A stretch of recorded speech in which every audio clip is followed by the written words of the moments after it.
The morning sun had barely risen over the eastern coast of India when 13-year-old Anaya stepped barefoot onto the warm sand. Her village was simple, traditional, and tightly woven into generations of ritual and fear, where every sound of the temple bell reminded her that life was meant to be lived quietly and without questioning anything. Yet, on that particular morning, something inside her felt strangely restless, as if the universe had decided to whisper a secret directly into her young heart. She walked along the shoreline collecting strands of seaweed for her mother, who used them for herbal remedies. The ocean was calm, almost too calm, its waves brushing the sand like gentle breathing. As she bent down to pick a smooth shell, something drifted past her foot. A small, soggy scrap of paper moving with the tide. At first, she ignored it, thinking it was just another piece of trash brought in by the monsoon currents. But then the sun hit it at just the right angle, causing the faded ink to glimmer. Curiosity pulled her closer.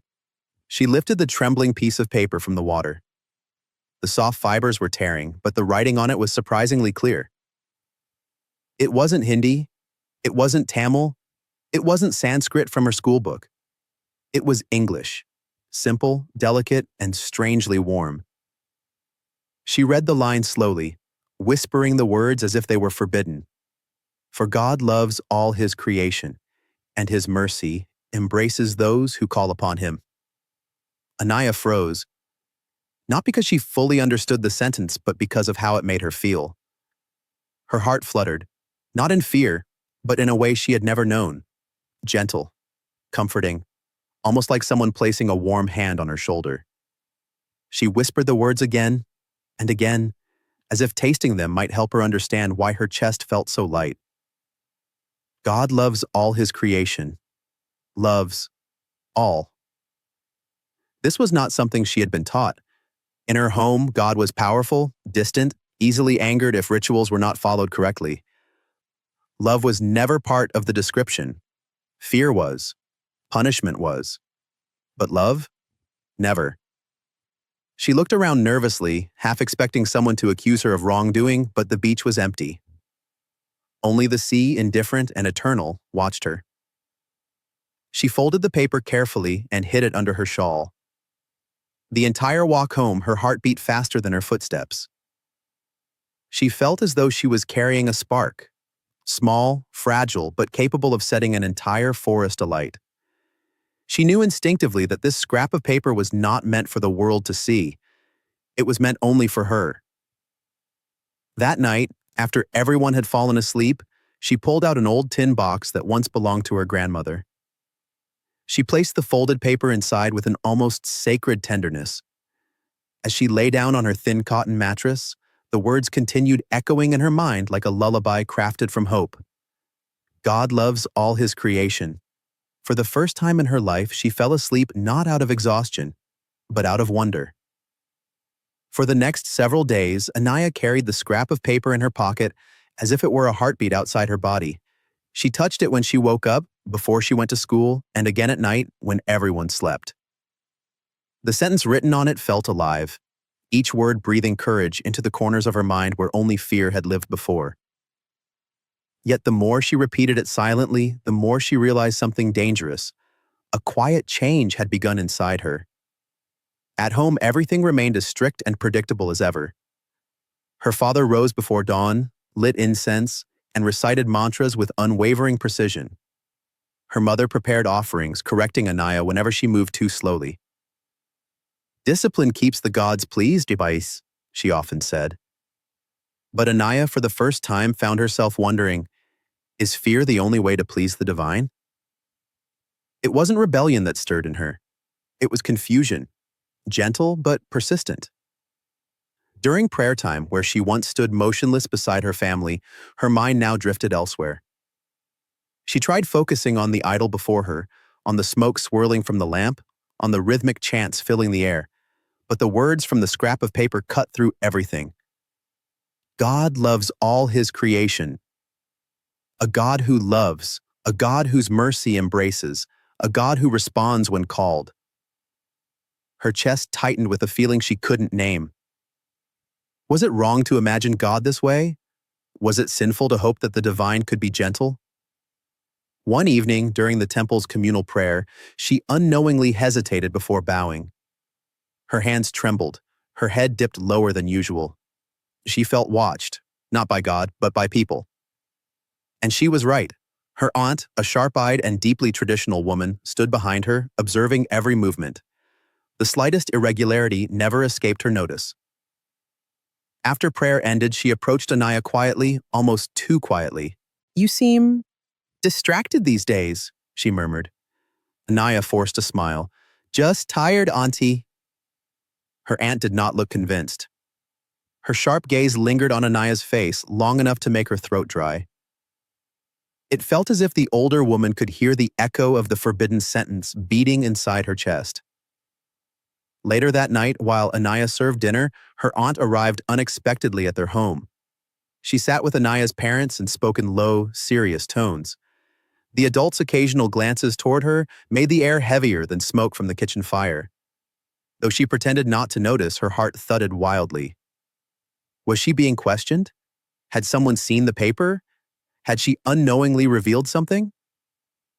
When she tried to sleep that night, fear curled around her like a cold serpent.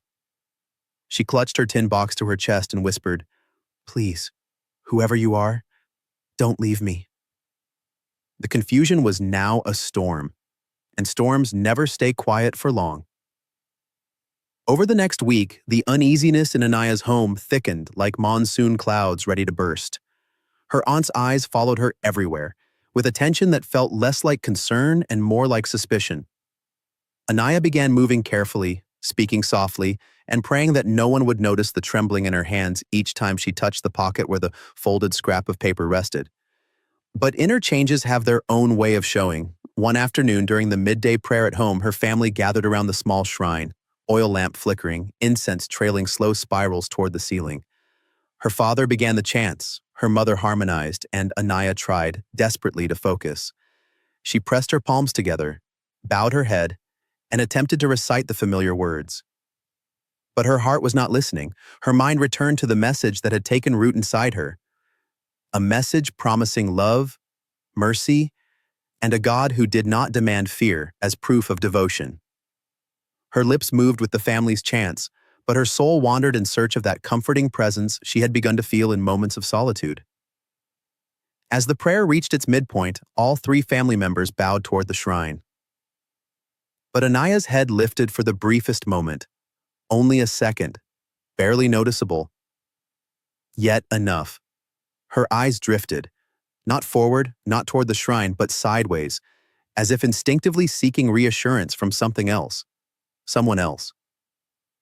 The direction was unusual, unintended, and almost symbolic, like her heart pointing where her body no longer dared.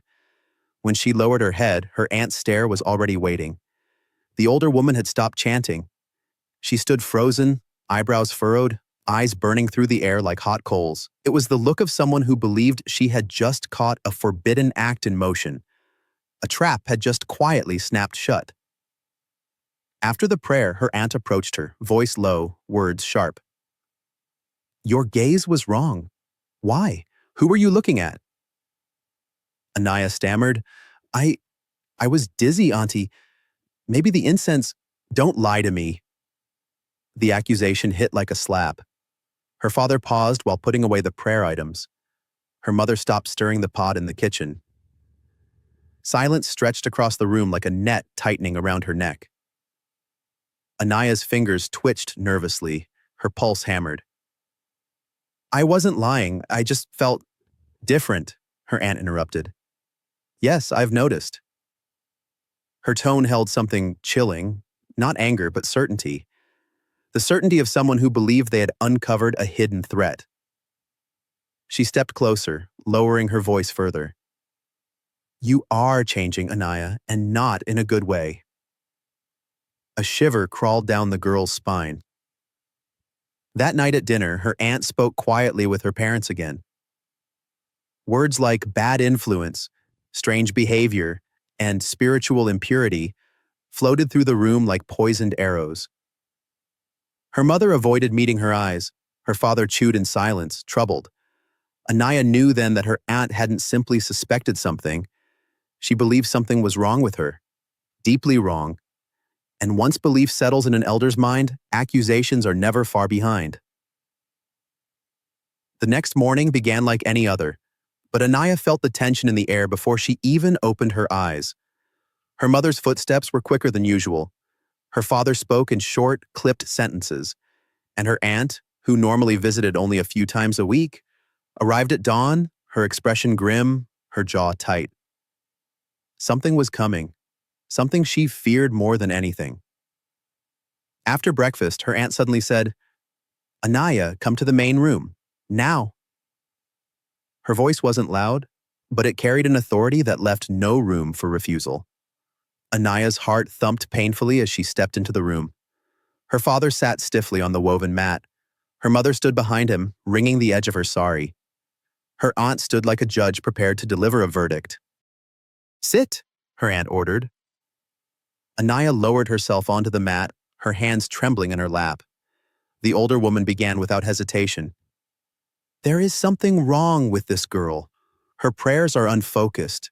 Her eyes wander. Her energy feels tainted." Her parents exchanged looks, fearful, uncertain, ashamed. Anaya swallowed hard. "Auntie, Silence." The word cut like a knife. Her aunt continued. "Last night I dreamed of a shadow in this house. Shadows come only when a member of the family steps into impure paths. I believe Anaya has allowed something unholy to enter her mind." Anaya's stomach dropped. This wasn't mere suspicion anymore. This was accusation. She forced herself to speak.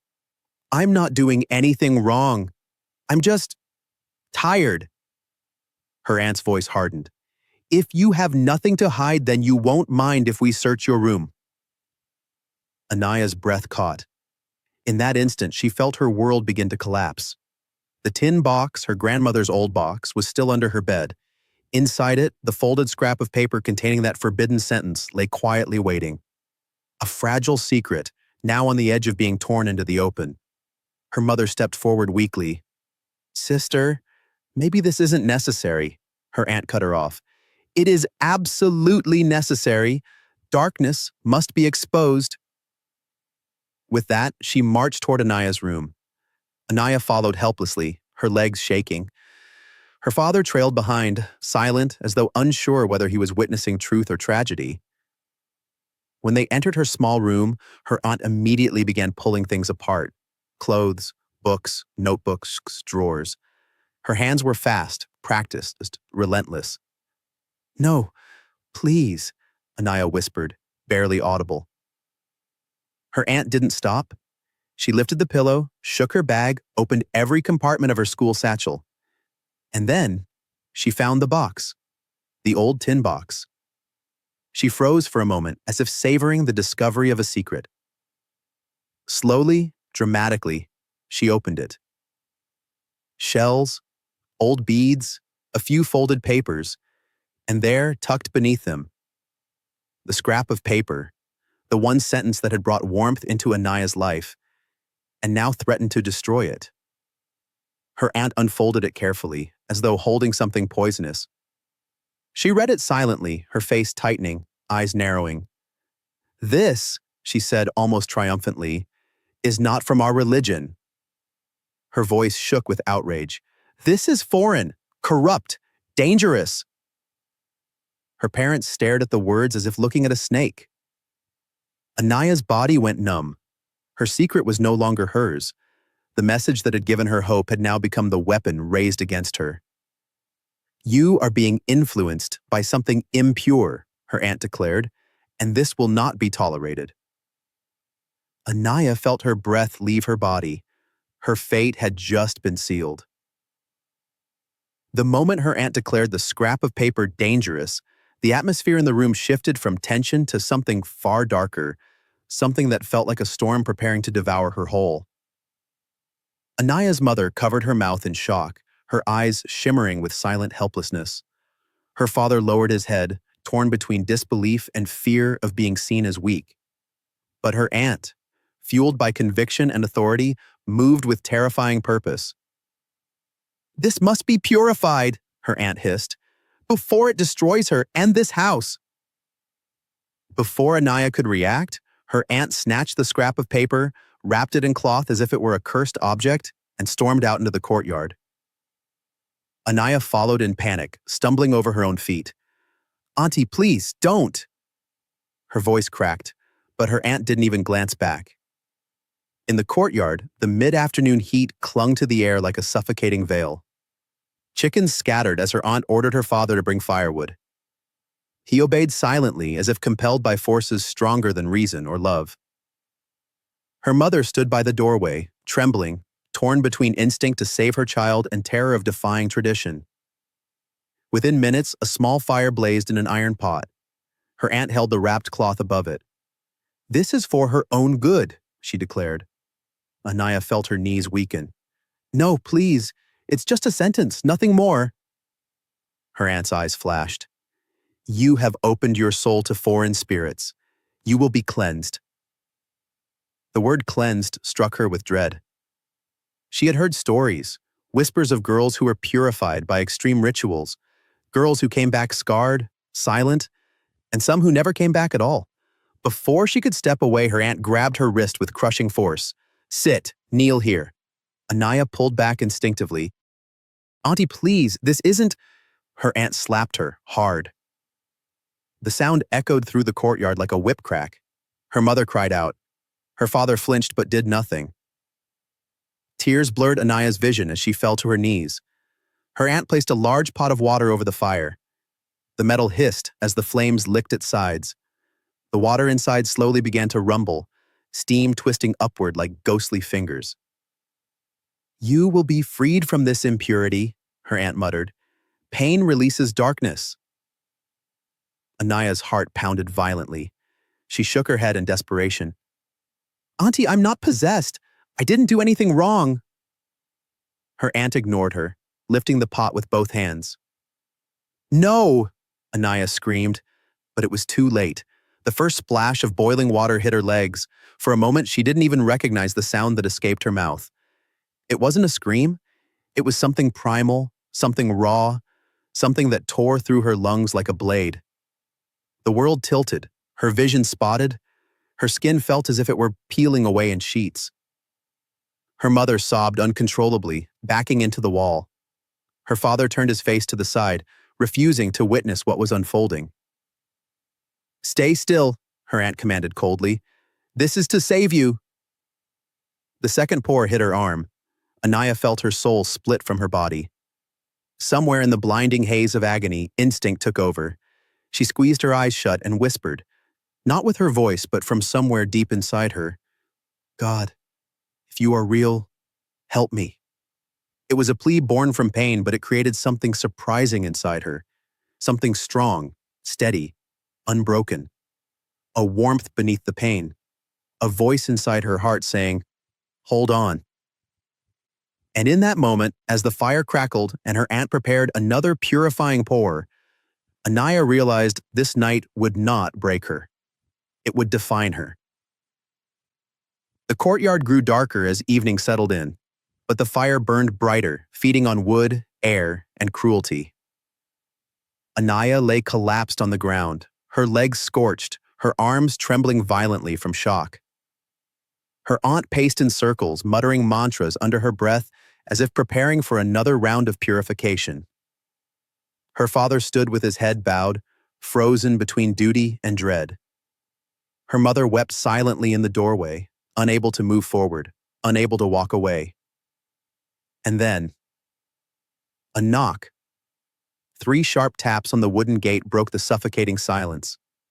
Her aunt stiffened. "Who comes at this hour?" Before anyone could respond, the gate creaked open, and a woman stepped inside. A quiet, unassuming figure draped in a soft cotton hijab. She carried a small cloth bag and a sense of calm that felt impossibly out of place in the midst of such turmoil. Her name was Zahira Begum, a Muslim widow who lived on the outskirts of their village. Known for tending to the sick and poor, she often visited homes offering herbal medicines, not sermons. But tonight, she had arrived for something far more urgent. She looked at Anaya, really looked at her, and her face changed. Shock, sorrow, outrage, and compassion flickered simultaneously behind her eyes. but she hid them well. What has happened to this child? Zahira's voice was soft, but carried an unshakable firmness. Her aunt stepped protectively in front of Anaya. This is a family matter. Leave us. Zahira's gaze didn't move from Anaya. She is injured. She is possessed, her aunt snapped. We are cleansing her. Zahira knelt beside the girl, ignoring the outstretched arm blocking her path. She gently placed her hand on Anaya's forehead. Anaya flinched, expecting pain, but the touch was cool, soft, human. What spirit? Zahira murmured. She is a child suffering, not a sinner. Her aunt's eyes flashed with irritation. This is our tradition. Do not interfere. But Zahira finally looked up, her calmness replaced by steel. Tradition is not an excuse to destroy a life, she said. Her voice was low but powerful, like a storm about to break. Anaya stared at her through blurry tears.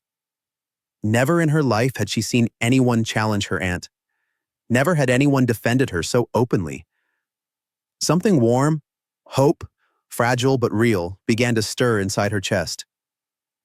Zahira leaned closer and whispered so only Anaya could hear. Listen, Betty. I know your pain. You are not alone. You will not die here. A tear slipped down Anaya's cheek. Zahira stood and faced the family. She needs medical treatment, not torture. Let me take her.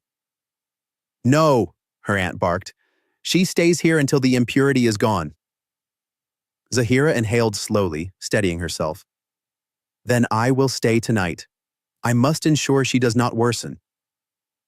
Her aunt hesitated. Zahira was respected in the village. Turning her away would raise questions, unwanted attention. After a tense silence, she reluctantly nodded. Fine, stay. But she is not leaving this house. Zahira moved to Anaya's side again, giving her water from her flask. Drink, she whispered. Stay awake. Stay strong. For the first time that night, Anaya felt something other than fear. She felt protected, and though she didn't yet understand why Zahira had come, she knew this woman was not here by accident. Night arrived slowly, swallowing the courtyard in deep shadows, but the pain in Anaya's body kept her fully awake.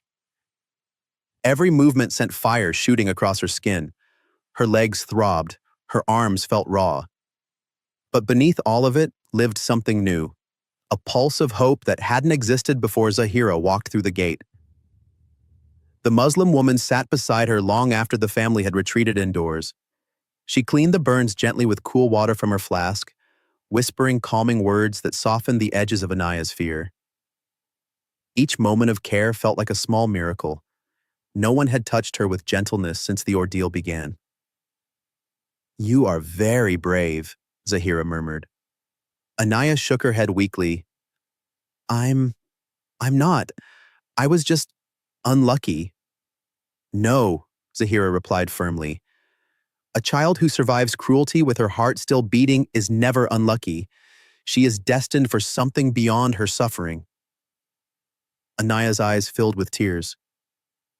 Why are you helping me? Zahira paused. Something heavy lived behind her silence.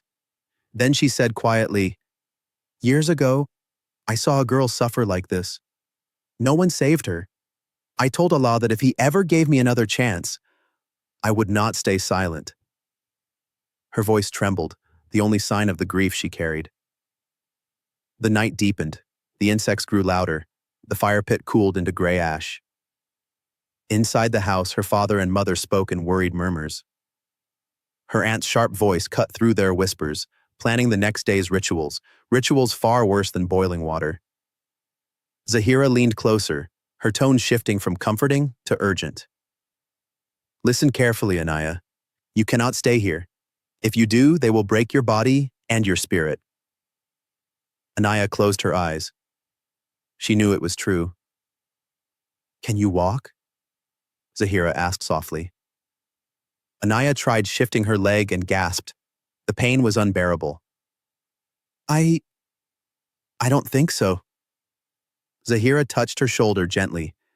Then I will help you, but you must be willing. Anaya didn't hesitate. I am. A faint smile touched Zahira's lips. Good. Tonight, when everyone is asleep, you will leave this house. Anaya's breath caught. Escape? In her condition? It sounded impossible. Zahira continued, I have a friend near the coast, a safe place. They will take us across the water. Us? Anaya whispered. You're coming too? I will not let you run alone, Zahira said. A woman escaping in the night is an easy target, but with me, no one will question.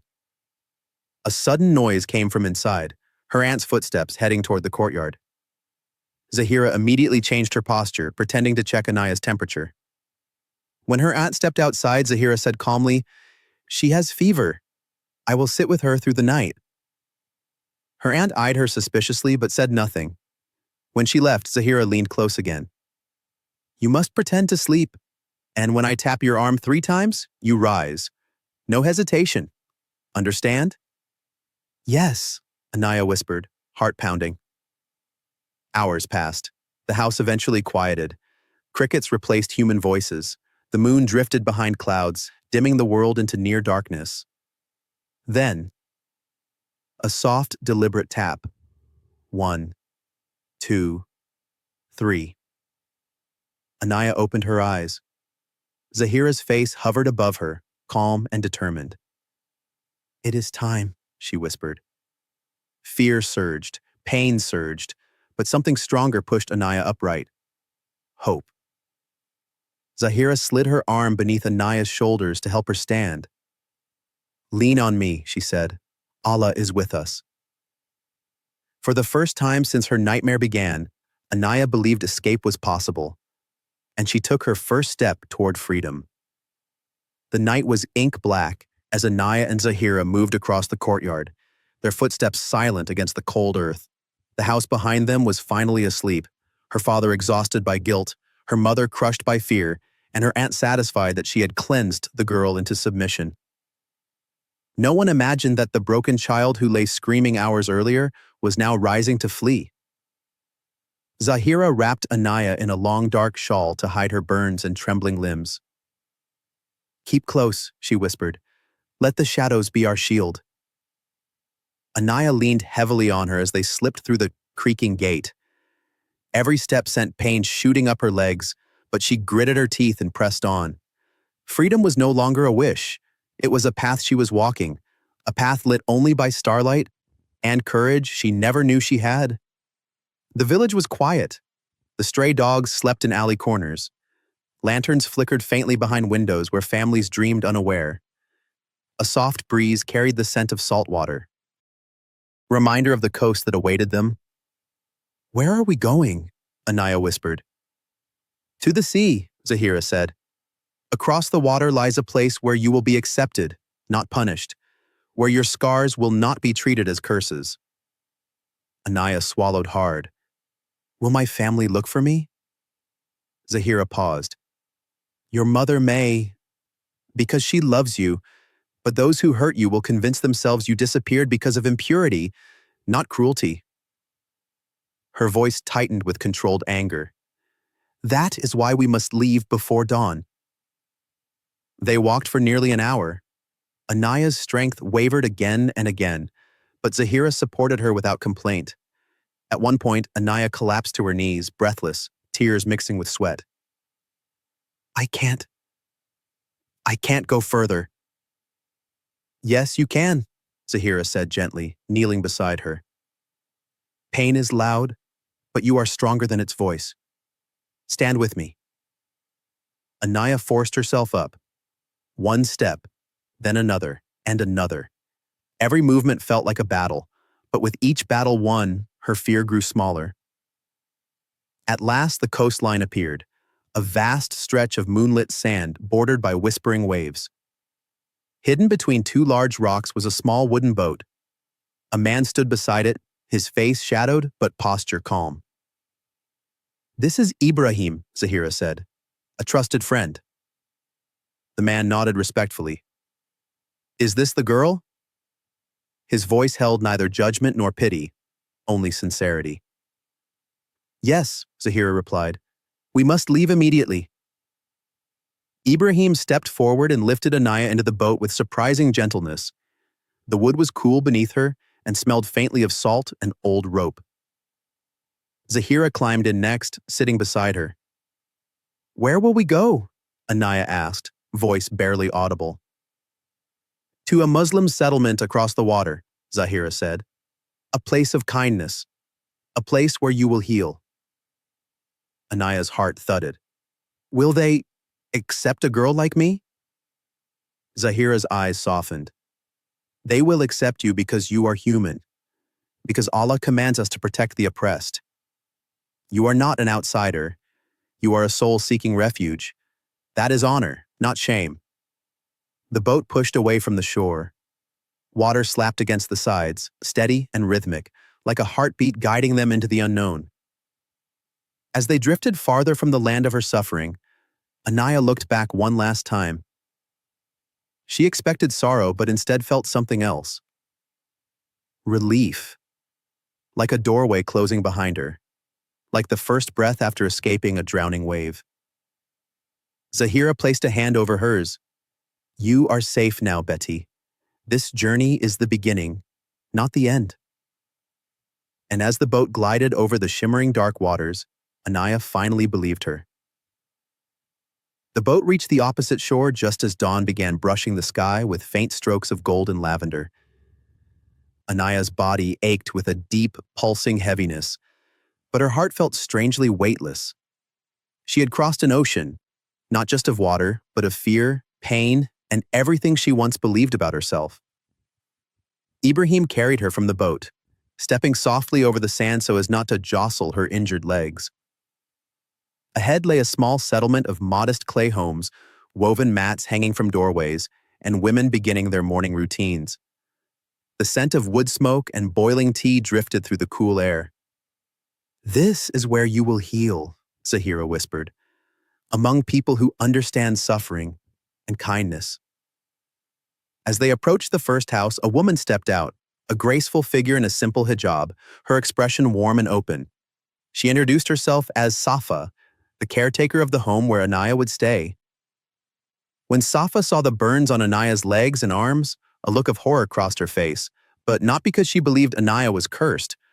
Her horror was for the cruelty done to a child. Oh, my dear, she breathed, stepping forward to cradle Anaya's face gently. No one should ever endure this. Come, let me help. Her voice held a softness that felt like sunlight on bruised skin.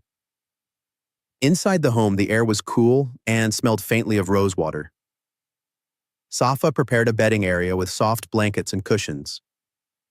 She motioned for Anaya to lie down and then began preparing a herbal paste, something to soothe the burns. As she worked, she spoke gently. We do not ask where you came from, not until you wish to tell us. Here, the past is a wound, not a chain. Tears streamed down Anaya's cheeks without her meaning them to. You're not afraid of me? Safa paused, then smiled. Afraid?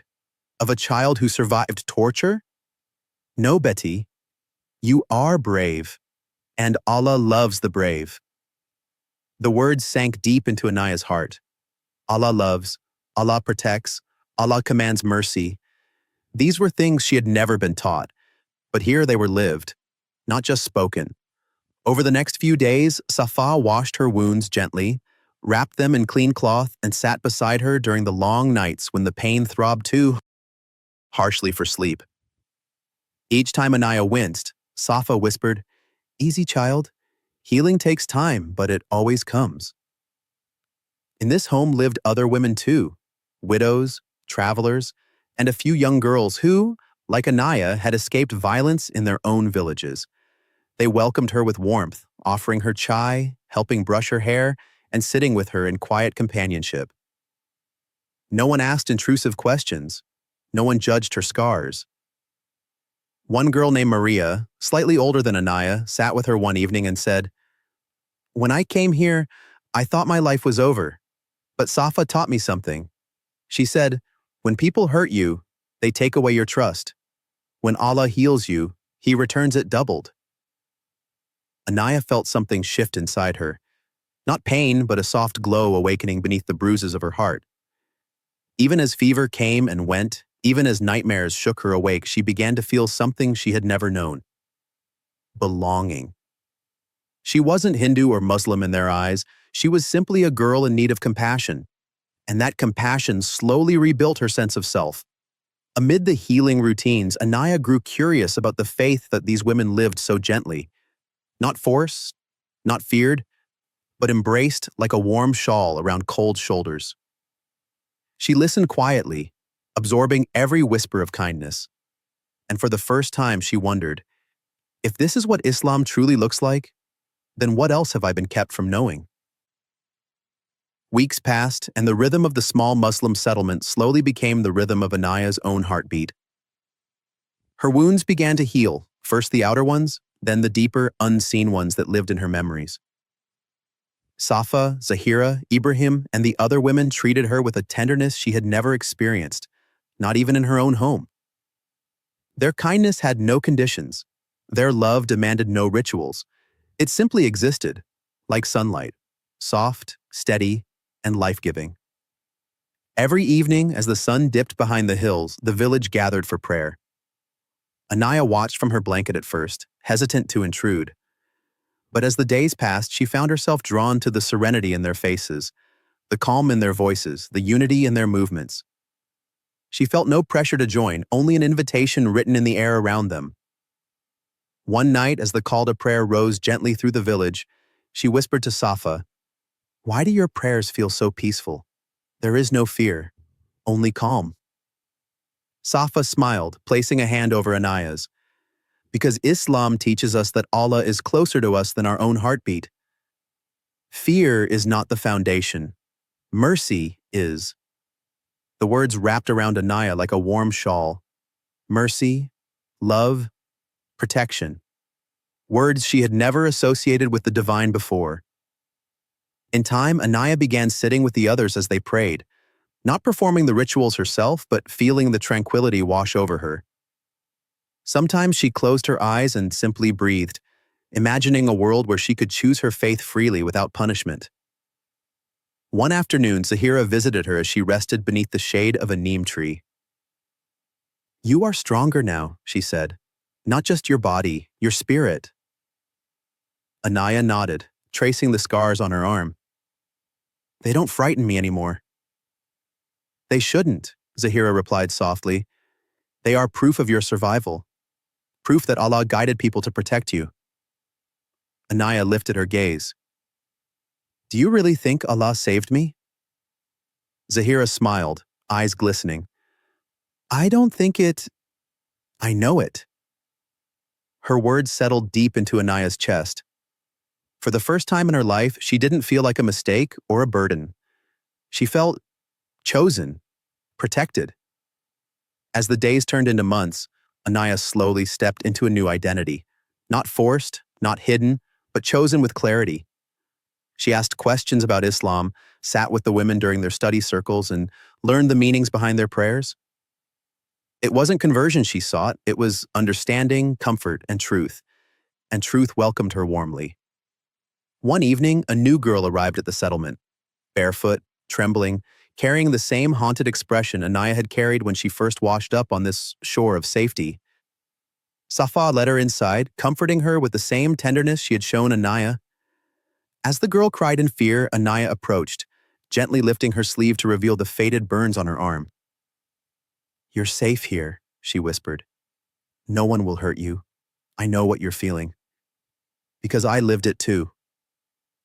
The girl's sobs softened. She looked at Anaya with wide, desperate eyes searching for hope. And in that moment, Anaya understood something profound. She was no longer the girl who needed saving. She was the girl who could save others. That night, as she lay under the stars, she whispered a prayer, not one she had memorized, not one she had been forced to recite, but one born from her own heart. "Thank you for bringing me to the people who showed me your mercy." For the first time, she didn't feel like she was running from her past. She felt like she was running toward her future. a future she had chosen, a future filled with healing, with purpose, with faith, and with the quiet, powerful certainty that she was loved by the one who had guided her steps all along.